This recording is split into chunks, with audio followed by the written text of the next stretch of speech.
खेडेगावामध्ये हा पूर्वीपासून शेतकरी काम दिवसभर केल्यानंतर तो पहाटेपासून कामाला लागायचा। दुपारच्या त्या न्याहारीनंतर जेवणानंतर थोडा वेळ आपण त्याला मराठीमध्ये आपल्या ग्रामीण भाषेमध्ये अंग टाकणं म्हणतो, त्याला झोपणं म्हणत नाही। थोड्या वेळासाठी ते झोपतात आणि त्या थोड्या वेळाच्या झोपेमध्ये चांगल्या प्रकारचं रिलॅक्स होतं शरीर पण, मन आणि मेंदू पण। पुन्हा ज्यावेळेस ते उठतात त्यावेळेस ते अतिशय फ्रेश असतात, काही गोष्टी शिकण्याची, नवीन जाणून घेण्याची किंवा काही काम करण्याची। तर ह्या सगळ्या सकाळच्या वेळेसारखं मुलं पुन्हा त्या योगनिद्रेतून उठल्यानंतर तितकेच फ्रेश असतात। दुपारची झोप झाल्यानंतर रोज अवांतर वाचनाचा तास असतो। पुस्तकं घेऊन झाडाच्या गार सावलीत बसा, नाहीतर वर्गातल्या जमिनीवर आडवं व्हा। मुलं पुस्तकांच्या नव्या जगात रमून जातात।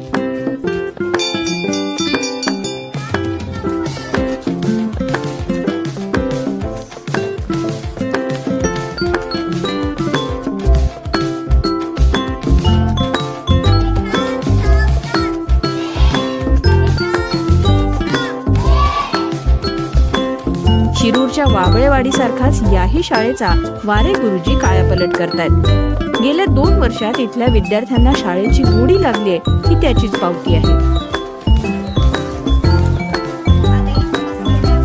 कधी कधी विद्यार्थीच एकमेकांना शिकवतात, एकमेकांचे विषय मित्र होतात। एक गोष्ट इथल्या 28-29 वर्षाच्या आमच्या अनुभवानंतर लक्षात आलेली की मुलं शिक्षकापेक्षा मुलांकडून अधिक चांगल्या पद्धतीने शिकतात। 1-2 वर्ष वयाने मोठे असतील बाकीच्यांपेक्षा आणि एकदा शिकवलेलं त्यांना परिपूर्ण समजत असेल किंवा स्वतः अभ्यास करून काही गोष्टी समजून घेण्याची त्यांची कॅपॅसिटी असेल, तर अशी जी मुलं आहेत आणि ह्या मुलांसोबत बाकीच्या मुलांचे काही ग्रुप जोडून दिले तर ही मुलं सगळ्या शंका त्याविषयी मित्राला विचारतात। शाळेत असतानाही विचारतात, शाळा सुटल्यानंतर ज्यावेळेस घरी जातात काही होमवर्क सांगितलेला असतो तिथं पण विचारतात। आणि स्पीड प्रत्येक मुलगा आपापलं स्पीड ठरवतो, मुलांना डायरेक्शन देणं हे आमचं काम आहे। मुलं मुली अभ्यासक्रमापलीकडे शाळेत बरंच काही शिकतायत। शाळेतल्या अनेक मुलांना जपानी भाषा येते।